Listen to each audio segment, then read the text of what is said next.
Dry Tortugas National Park is a national park in the United States about 68 miles west of Key West in the Gulf of Mexico. The park preserves Fort Jefferson and the 7 Dry Tortugas Islands, the westernmost and most isolated of the Florida Keys. The archipelago's coral reefs are the least disturbed of the Florida Keys reefs. The park is noted for abundant sea life, tropical bird breeding grounds, colorful coral reefs, and legends of shipwrecks and sunken treasures. The park's centerpiece is Fort Jefferson, a massive but unfinished coastal fortress.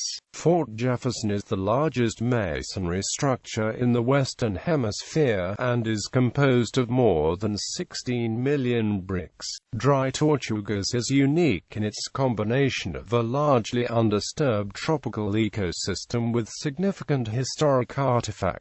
The park is accessible only by seaplane or boat and averages 60,000 visitors each year. Activities include snorkeling, picnicking, bird watching, camping, scuba diving, saltwater fishing and kayaking. Dry Tortugas National Park is part of the Everglades and Dry Tortugas Biosphere Reserve, established by UNESCO in 1976 under its Man and a Biosphere program. Geography. The Dry Tortugas is a small archipelago of coral islands about 70 miles west of Key West, Florida. They represent the westernmost extent of the Florida Keys, though several reefs and submarine banks continue westward outside the park. Beyond the Tortugas, the park area is more than 99% water. The 7 major islands, all within the park, are, roughly from west to east, Loggerhead Key, Garden Key, Bush Key, Long Key, Hospital Key, Middle Key and East Key. The park is bordered on the east, south and west by the Florida Keys National Marine Sanctuary, and on the northwest by the Tortugas Ecological Reserve.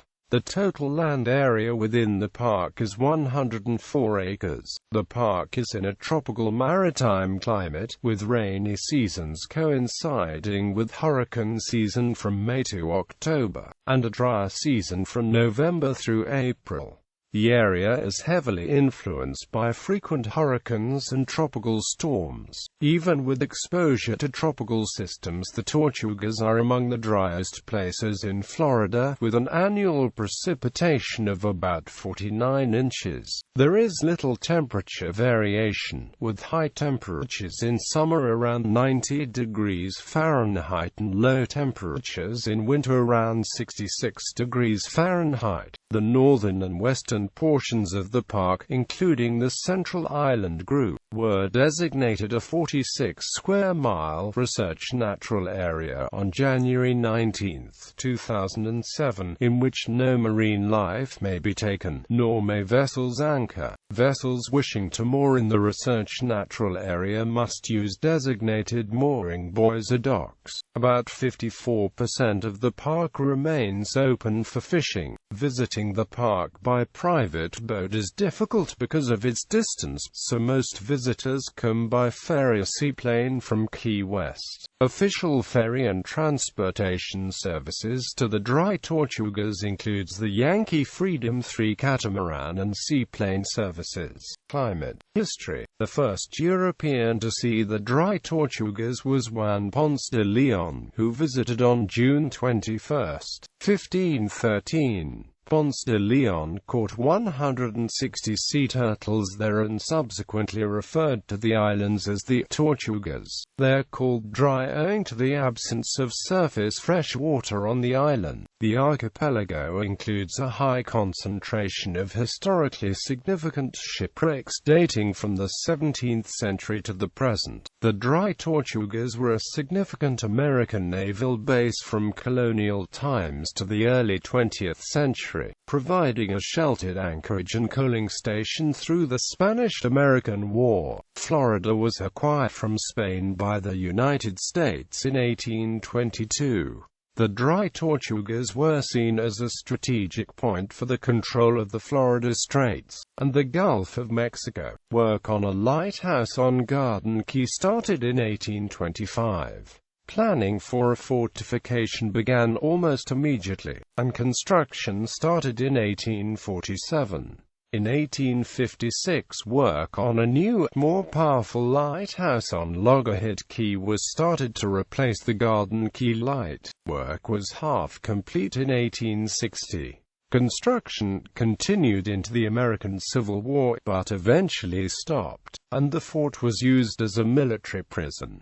It was here that Dr. Samuel Mudd, who was convicted of aiding John Wilkes Booth, the killer of President Abraham Lincoln, was imprisoned. Mudd later was freed after averting a viral outbreak. This use as a military prison continued until 1874. With the introduction of coal-fueled ships, the Dry Tortugas became a coaling station for U.S. Navy ships. Fort Jefferson is a massive but unfinished coastal fortress. It is the largest masonry structure in the Western Hemisphere, and is composed of more than 16 million bricks.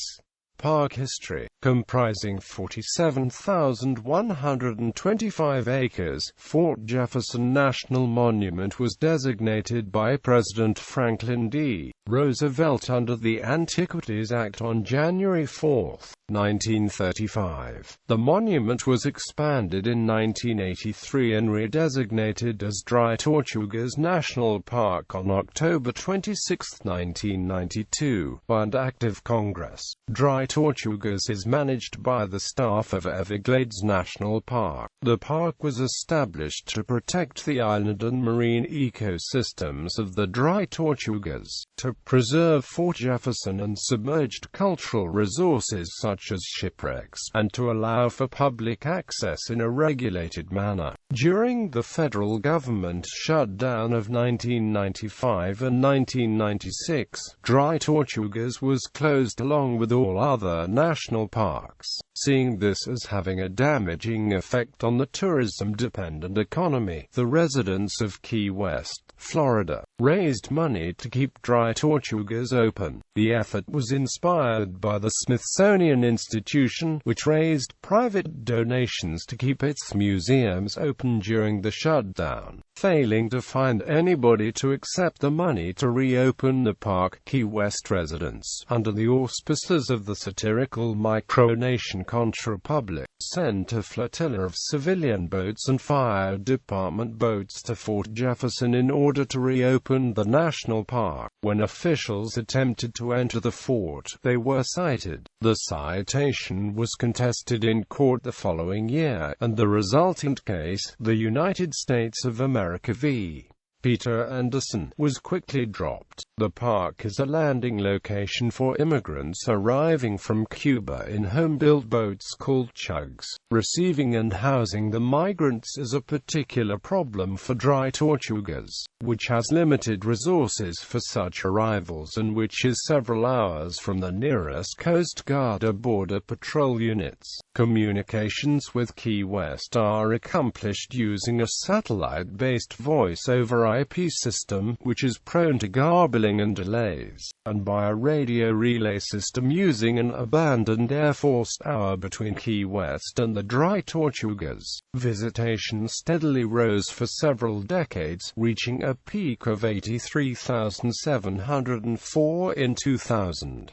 Since then, visitation has slowly declined, and now averages close to 60,000 per year. Ecology. The Dry Tortugas are classified as a borderline subtropical tropical ecosystem, hosting species that do not breed or are uncommon anywhere else in the continental United States. When a cold front along Florida wiped out 96% of branching coral in 1976-77, once extensive branching coral formations became rubble fields. The Dry Tortugas National Park now consists of patch reef and branching coral rubble. Birds. Dry Tortugas National Park has an official bird list of 299 species.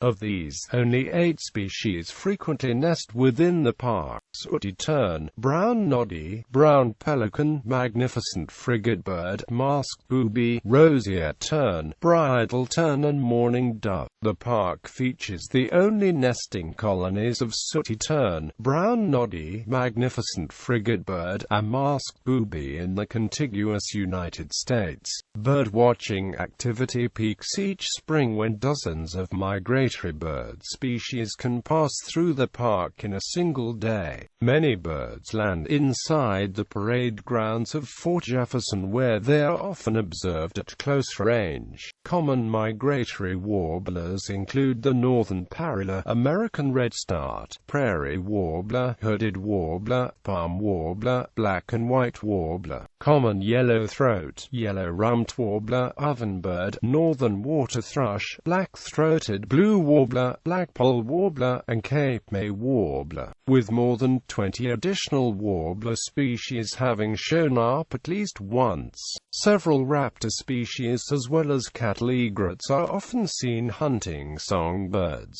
Until early 2013, a small freshwater fountain existed beneath several seaside mahoe and buttonwood trees, and was the only freshwater source for many miles. Maintenance issues necessitated its removal, but a replacement water barrel is scheduled for installation in the fall of 2013.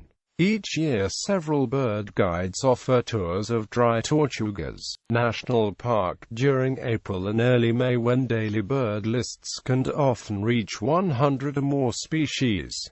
Invasive species and our eradication efforts. An active eradication program has resulted in the removal of invasive caswariana trees and agave from loggerhead key by cutting and herbicide treatment. Pterowas, commonly known as lionfish, have also been found in the park's waters, and the National Park Service is currently reviewing the lionfish management plan to determine what actions to take to manage the spread of this invasive species in Dry Tortugas National Park and Everglades National Park.